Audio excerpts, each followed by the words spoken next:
Image generation or typesetting is the process of assembling the typed characters and letters of the alphabet that are needed to produce printed materials. With today's highly sophisticated electronic equipment, image generation extends into digitization of type, illustrations, and photographs to create full-page assemblies. The digitized information is often sent directly to a camera, scanner, plate-making system, or it may be transmitted via satellite or other telecommunication systems from one location to another. The basis for today's typesetting methods, and even for our modern printing industry, can be traced to the 1450s in Mainz, Germany. It was there that Johannes Gutenberg introduced to the Europeans a method of casting the letters of the alphabet as individual letters on accurately sized metal bases. This foundry type, cast with molten metal, could be assembled into lines and pages of type to produce printed materials. After the materials were printed, the type could be distributed and used again or melted and cast into new letters. Gutenberg's typesetting methods were adopted by others involved in printing. Refined and developed, these methods remain the primary means of obtaining type for printing for more than 400 years. The video footage shown here was recorded at the Texas Renaissance Festival near Conroe, Texas, where Cy Stapleton has a reproduction of Gutenberg's foundry and press in operation each weekend in October.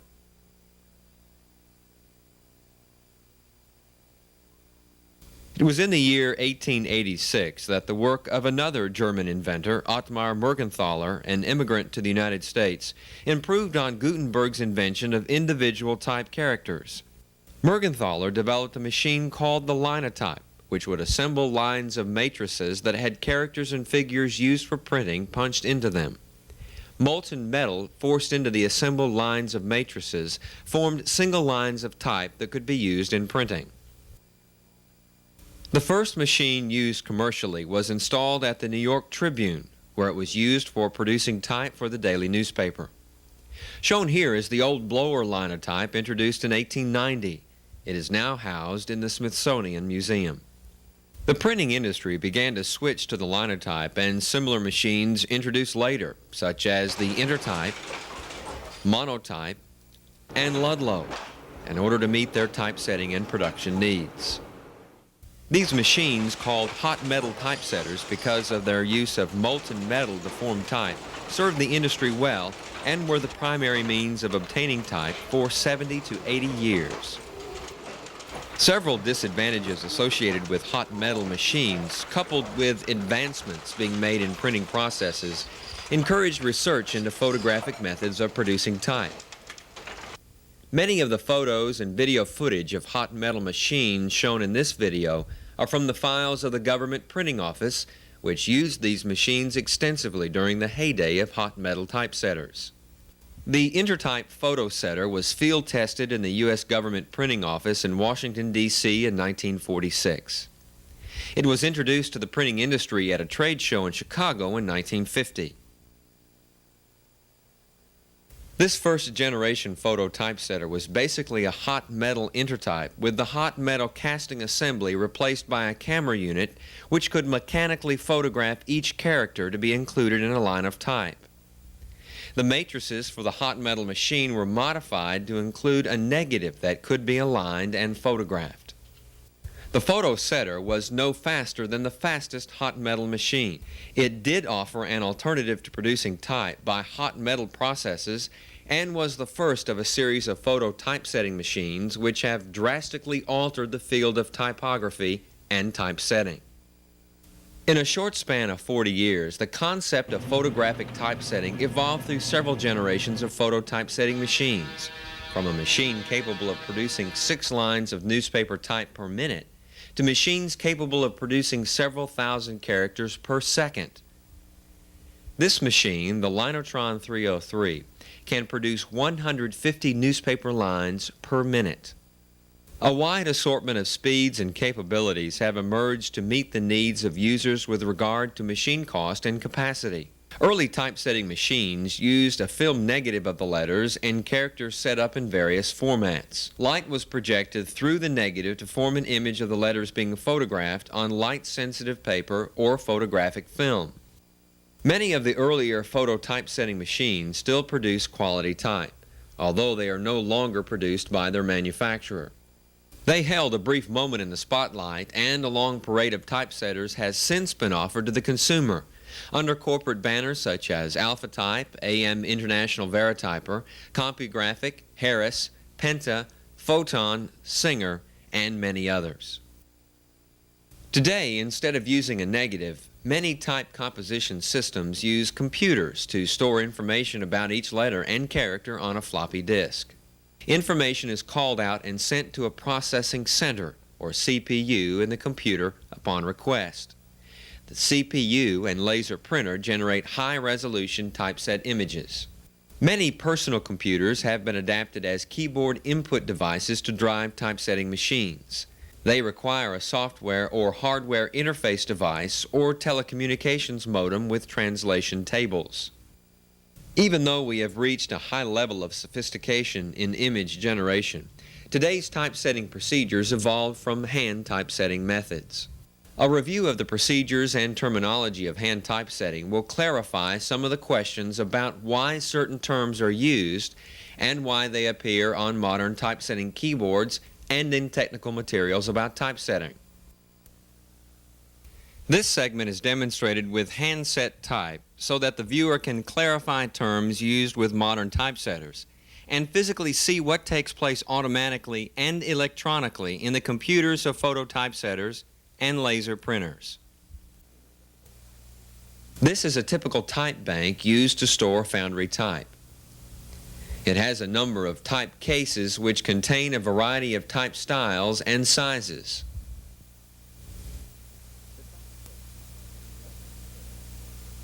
The type cases contain letters, lowercase and capitals, as well as numbers, punctuation marks, and spacing material. Type size refers to the space required to print a line of type on a page and is measured from the top of a letter with an ascender, such as a lowercase b, to the bottom of a letter with a descender, such as a lowercase p. Type size is specified in points, with 72-point type being equal to approximately 1 inch.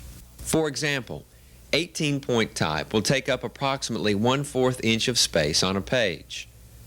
The height of type is standardized and measures 918 thousandths of an inch in the United States. Additional space between lines of type can be physically added when setting type by hand. This is 24-point type set in a 24-point space or set solid. By adding 6 points of space, we have 24 points in 30-point space. In photo typesetting, additional space is governed by commands given to the Film Advanced Control Mechanism. The spacing for handset type is not as tall as the type, so that only the type face will accept ink and print. The area that spacing takes up in a line of type is based on a square unit of a space called the M-quad. All other spacing used is either a division of the M-quad or a multiple of it. Spacing is used for indentions, alignment, space between words, or to fill out a line. The relationship of the M-quad to other units of spacing material is shown here. The M-quad occupies a square area whose width is equal to the point size of type being used. The N-quad is 1/2 the width of the M-quad. The 3M space is 1/3 the width of the M-quad. The 4M space is 1/4 the width of the M-quad. The 5M space is 1/5 of its width. The 2M quad is 2 times the width of the M quad, and the 3M quad is 3 times its width. Note that except for the N quad, which is 1/2 the width of the M quad, the term space implies a division of the M quad, while the term quad implies a multiple of the M quad. In 60-point type, the M quad takes up 60 points. The M quad for 36-point type takes up 36 points. This relationship is important because later typesetting developments and many of the commands used for computerized typesetting have been based on the use made of quads and spacing in hand typesetting. The amount of space commonly used for a single column paragraph indentation is equal to the space or width the M quad would occupy in a line. Remember that in handset type, the M quad is equal in width to the point size of the type being used. On some typesetting machines or systems, the M quad does not occupy a square space in a line. Its point size is the same as the point size of the type being used, but its width in the line corresponds to a set size width that has been assigned to the type font based on the design of the typeface. The manufacturer assigns set size widths to all characters based on the width of the widest character in the type font, usually a capital M or W. Assigning a set size also involves assigning a width value to each character in a font of type. The assignment of width values to each character allows the typesetter or computer to keep track of the amount of space being consumed and to make end-of-line decisions for justification and hyphenation. Video display terminal keyboards make use of such terms as quad left, quad right, quad center, N space, M quad, and thin space. Quad left instructs the machine to put enough space in the line to the right of the type to cause the type to be set flush left. Quad right means put in space to set the type flush right.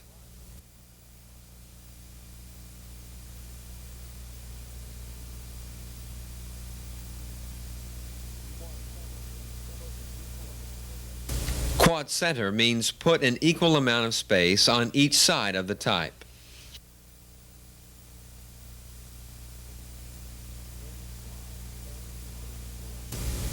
M quad tells the machine to insert space equal to the set width of the M quad in the size of the typeface being set. In the smaller type sizes, the N quad is equal to the width of the numbers in the type font. It can be used for alignment of tabular materials or columns of numbers. Thin spaces were originally used to letter space words and to help justify lines of type. There is a variety of typesetting techniques available to those involved in the production of printing materials. The technique selected will depend on the quantity of type needed, the quality needed, the time available to produce the type, the expertise of those responsible for setting type, and the cost of the equipment required to set type. Type for printing can be generated in the following ways: by hand lettering, by use of pressure-sensitive or adhesive-backed materials, with impact printers, with hot metal machines, by mechanically making type, with photo typesetting methods, and by use of computer-generated type. Hand lettering is not a fast process, but it is a way to obtain small quantities of type. A quality black ink and ink-receptive paper are needed for hand lettering.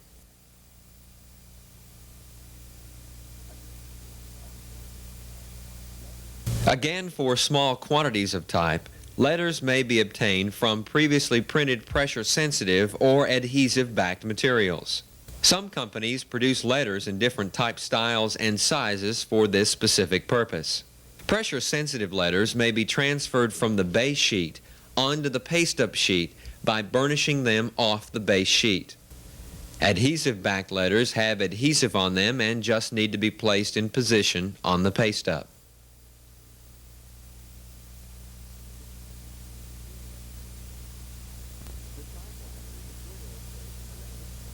The typewriter is a good illustration of an impact printer or strike-on type producing device. While the output of a typewriter does not match the quality of type produced by a typesetter, it is a method of obtaining type for printing. Some manufacturers produce machines whose specific purpose is to produce high-quality typed images. Today, impact printers are also linked to computers, and the typed output is sometimes used for printing. Quality varies with the type of printer used.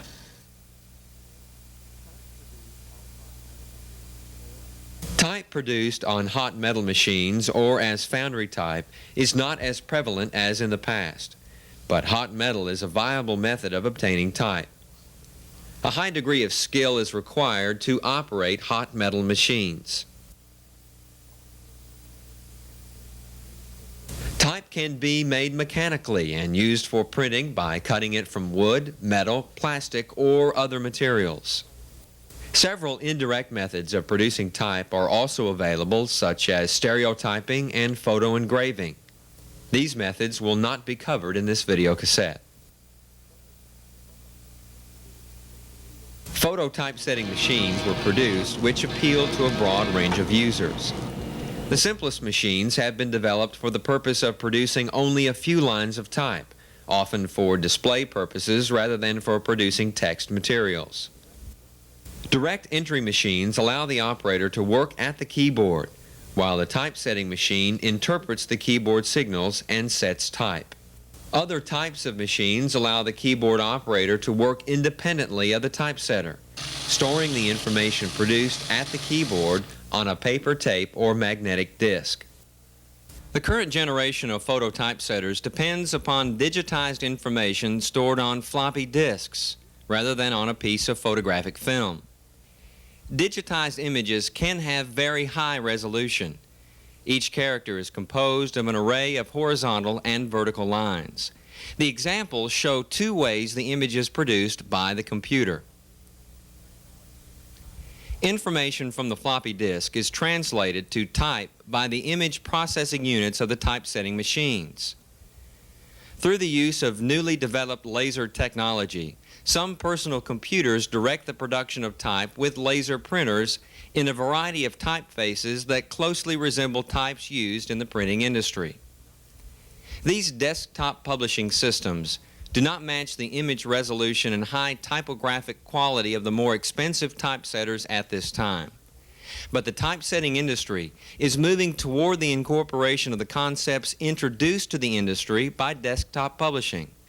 It appears that all manufacturers of typesetting equipment will offer systems which can do page makeup and produce digitized images of both text and graphics. We have discussed a variety of methods that are available to produce type. Companies with high volume typesetting needs will not use some of the simpler methods that have been shown.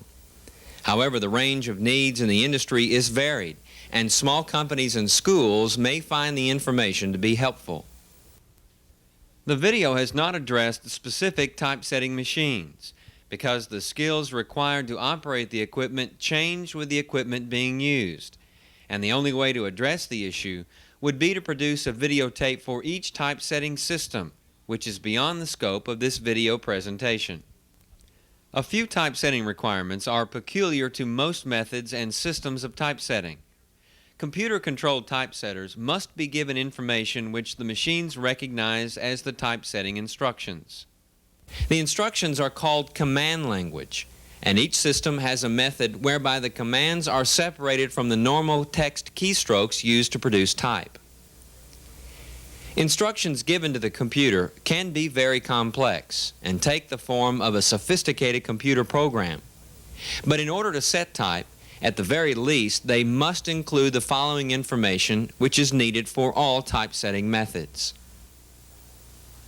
Point size, the size of type to be used. Leading, the space between lines. Typeface, the typeface to be used. Line length, the length of the typed line. The commands required by several different systems are shown here. Singer 8400, Videc 1200, CompuGraphic 8400, Linotron 303. In the above example, CC25 means to change the column width to 25 picas. 2 means to use the typeface that is in the number 2 position on the machine. 10 refers to the point size that the type is to be set in. And 12 refers to the amount of space or leading between lines. A wide range of methods are available for generating type for printing and other graphic communications purposes. The method selected will be based on considerations of such factors as the quality of type needed, the quantity needed, cost factors, and the speed at which the type can be produced.